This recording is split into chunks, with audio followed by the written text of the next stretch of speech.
Hey, welcome to Saturday Shorties. I was gonna do a list of real-life ships that could have been G.I. Joe toys, but I couldn't find enough interesting ones.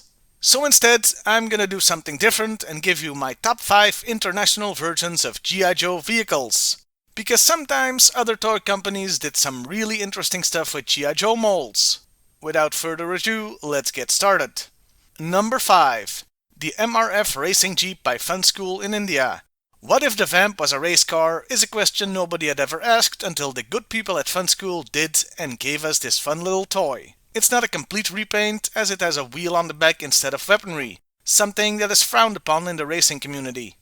Number 4. The Panther Jeep from Palatoy's Action Force. Another Vamp reuse, and spoilers, this ain't the last time. We already knew the Vamp looked good in black when it was used to make the Stinger. And this version with yellow highlights is used by the SAS, so the good guys in Action Force. For number 3, we're leaving the Vamp but staying with Action Force as it's the SAS Wolverine.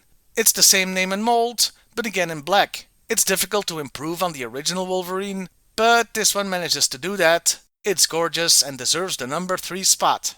Number 2 isn't one vehicle, in fact it's 4. Well, 3.5 really. It's the Super Cop Rescue Squad by Fun School in India.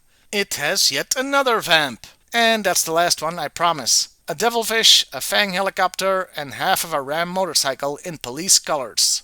It also came with a Frankenstein figure that uses Sergeant Slaughter's head as the titular Super Cop. To have these international variants all in one box. Now that would be a great joy to find somewhere. And regardless of that, this is a fun set. You can tell just by looking at it. It's only not in the number 1 spot because, well, this is my list. And if you've been watching my channel for any length of time, you know what's coming next. You know what's gonna be number 1. It can only be the Action Force Hyena, a red hiss tank because I love me some hiss. I'd call myself King Hiss if Mattel hadn't trademarked that name. The Hyena was part of the Red Shadows, the evil organization that battled Action Force, and was driven by the Red Jackal, a slightly repainted Destro figure. Besides the color, which isn't that unique, as Hasbro has produced Red Hiss tanks too, the more unique thing is the decal set, which is how you can tell you've got the European version and not some other variant. I absolutely love this thing, and that's why it's in the number 1 spot. And there you have it, that was my top 5 international versions of G.I. Joe vehicles. If you yourself have some favorites, do let me know in the comments below. Well, I'll see you next time everybody, and hey, why not like, share and subscribe if that's your thing. International heroes, Action Force are there.